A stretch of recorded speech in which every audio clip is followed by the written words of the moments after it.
Just start out with some general comments. Is that what you're looking for? I guess as we progress through our, what is this, the 5th week, going into the 6th, we're getting lined up for crossover day. That's coming up here very, very shortly. And in the Senate, things are looking pretty good. We've got our bills moving through the process. We're starting to see some night sessions. The Commerce Committee is meeting after session, and the Senate Ag Committee met last night, way late into the night, discussing the meandered water bill or the non-meandered water bill. That came out of that committee late last night with a do not recommend, without recommendation, I should say, vote that's going to come to the floor. That'll have to get a motion to calendar, and then we'll see if that prevails. Then we'll have a debate on the bill. I think we've also asked the Lieutenant Governor to express a little bit more leeway, because on the motion to calendar, to change that motion to a do pass recommendation, it's mostly just speaking to the motion. We've asked him to provide a little leeway so we can have some more, maybe a little bit more debate on the bill, provided that because we don't know for sure if it's going to get calendared or not, but we'd like to have both sides to have their say whether or not the bill should be calendared. Other things that are going on, State Affairs had some interesting bills this week. We dealt with some campaign finance issues. We had an abortion bill up in State Affairs, and both those, one of the abortion bill passed out, left the floor late last week or earlier this week. So with that, I'll turn it over to the other gentleman. That's what's going on in the Senate. Okay. Representative Lee Quam, House Majority Leader. Been a very busy week. I think yesterday we had 2 State Affairs meetings, and then last night we were in 414. I think we were in 414 for about 8 hours yesterday. So it was a long day. We got a lot accomplished. It's been a good week. We've seen a lot of bills moving in and through. Our calendar looks pretty good. We were going to take some bills today. I don't think we will, just because of the weather. Let people get home before the weather gets too bad. If the wind picks up, I think it could get real ugly really quick. We've had a wide variety of stuff come through State Affairs. You know, last night we had a bill up there to change term limit, or our terms of running for the being in the legislature to 2 4-year terms. It didn't pass, but it had some great conversation.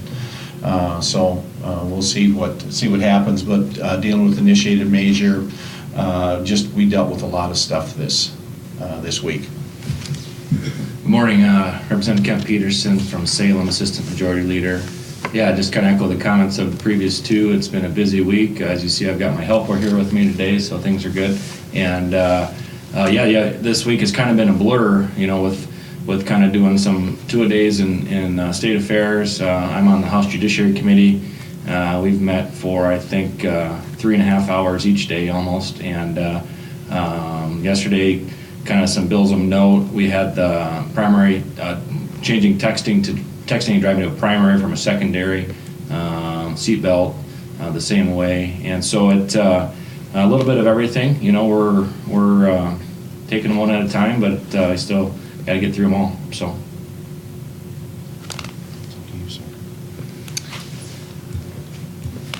Good morning, I'm Blake Curd, a member of the South Dakota State Senate serving District 12 in Sioux Falls. I think you heard from Ryan Maher what the Senate's been up to over the last week. Certainly, we're both chambers are working towards getting our respective bill loads completed, and I look forward to the opportunity to answer your questions this morning. Good morning, gentlemen. As it relates to the bill loads in your respective houses, I've seen some talk that, you know, maybe people are getting to the point where they're just going to can some of their bills. Are you guys seeing that because of the bill load, or is everybody working hard to get their respective legislation through?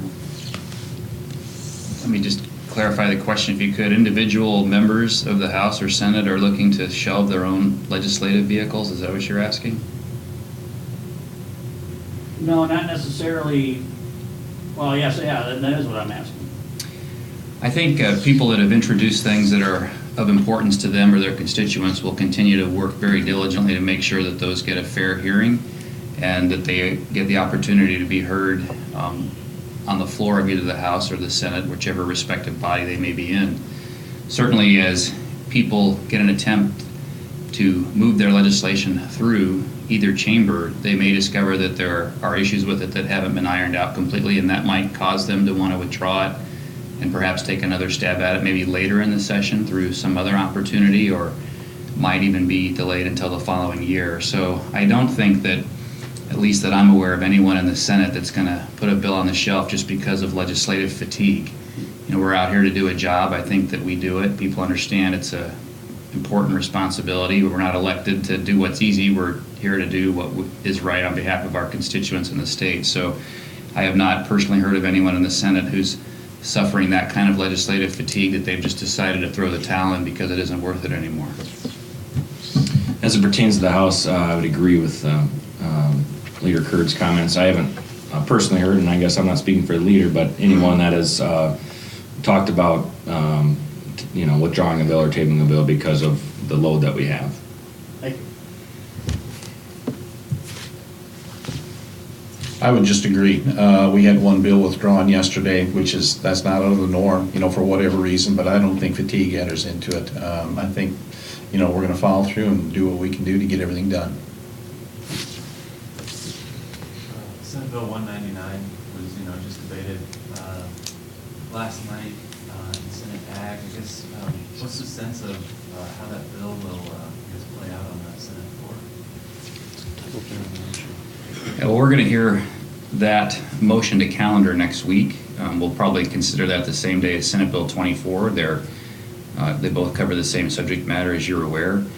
I can't tell you at this point how the Senate's going to treat it. I know that there are proponents of 199 in its current form, and there are proponents of 24 in its current form. So I think it'll be a spirited floor debate next week on what could end up being three different motions: motion to calendar, motion for favorable consideration of 199, and motion for favorable consideration of 24. So we could have three individual votes on those bills next week, and we'll have to wait and see how it plays out. And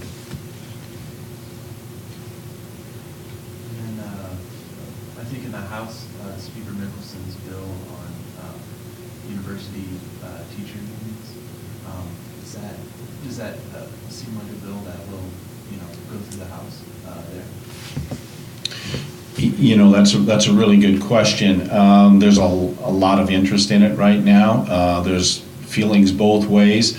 I don't really know what the feeling is in the House, of whether it will go anywhere or not. I think it's got a good potential to make it, but obviously that's up to the people on the floor as they make that decision. Yeah, I would agree. We haven't spent a lot of time on that issue yet in caucus because it hasn't come before the floor. So, I'm sure there's efforts on both sides lobbying the different members as to why they think one side's better than the other.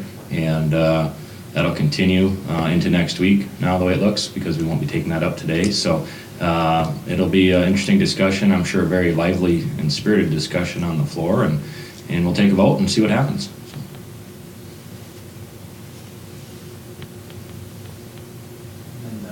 Senate Bill 169 and 173 dealing with some alcohol-related issues here in the state. I guess, what is the sense of, are you in favor of those two bills? Do you see those playing out favorably? I'll talk about that if you allow me the latitude. 173 is the bill that I've sponsored, and when we heard testimony on that yesterday, I said that South Dakota has a great challenge, and it's an interesting problem to have. We've got a burgeoning industry that is growing and needs some assistance through regulatory relief, and so the direct answer to your question is, yeah, I think that's going to work out favorably for all parties involved. It's a great problem to be able to wrestle with when we have an industry here that's burgeoning, providing economic growth in their respective communities and jobs for folks. It's an exciting time, and it's part of what being in the Senate is, what makes it so rewarding, is to be able to work on those kind of issues on behalf of the people that are here in South Dakota trying to bring something new forward or grow something that's been here for a while. So I think that we're going to find favorable resolution and probably come out with a product that everybody will be able to support.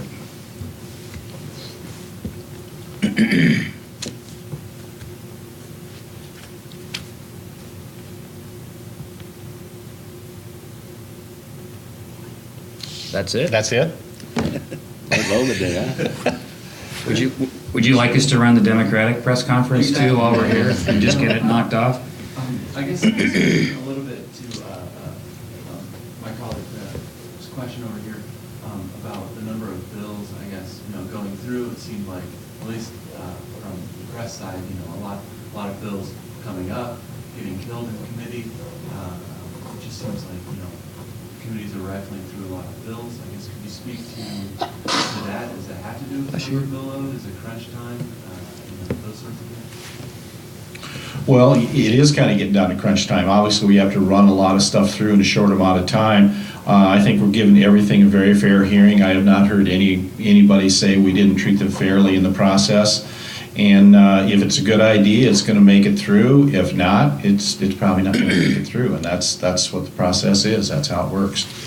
I think it's like salmon breeding, this part of the legislative process. The strong survive and the weak don't make it. So I think that's what we're seeing here now is there are bills that are in some cases swimming upstream. Others are going to make it without much impediment and find their way to favorable consideration because they're good bills and they're important for South Dakota. Others are not going to fare as well. So if you want to use that, this is the salmon season in the legislature. It kind of is.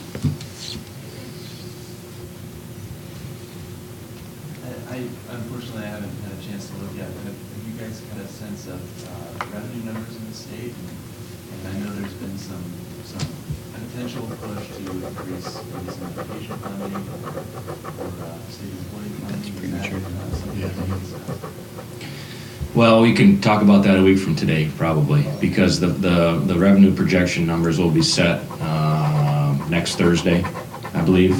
Maybe after our, I don't remember if it's after our press conference or not, but until that point, it's purely speculation, and it's not even wise to comment, in my opinion, on it until that point. We will be getting some information early in the week next week, and then our appropriations committees will have a subcommittee from the House and the Senate that will go kind of line by line through the numbers and pick up projected revenue estimates, and then we will begin our budget formulation from that point on.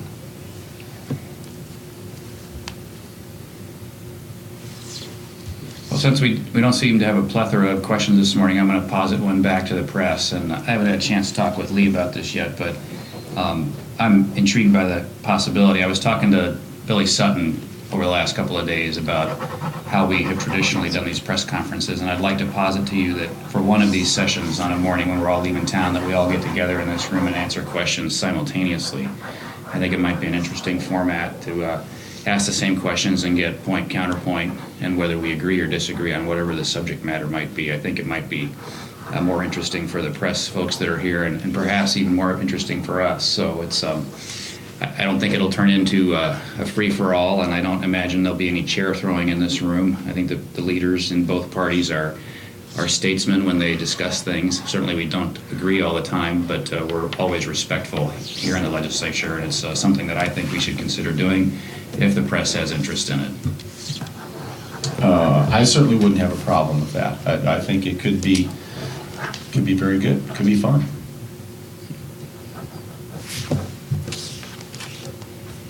I guess I would be for that. That's a good idea. Well, you don't have to decide today. You can do your homework and come back and let us know. But we're never fearful of the questions that come from the press. You represent our constituents and the folks at home that are wondering what we're doing out here. So I think we look for any opportunity to get more information out about what the legislature is doing. And if that's a format that you would find favor with, I think we should take a look at it.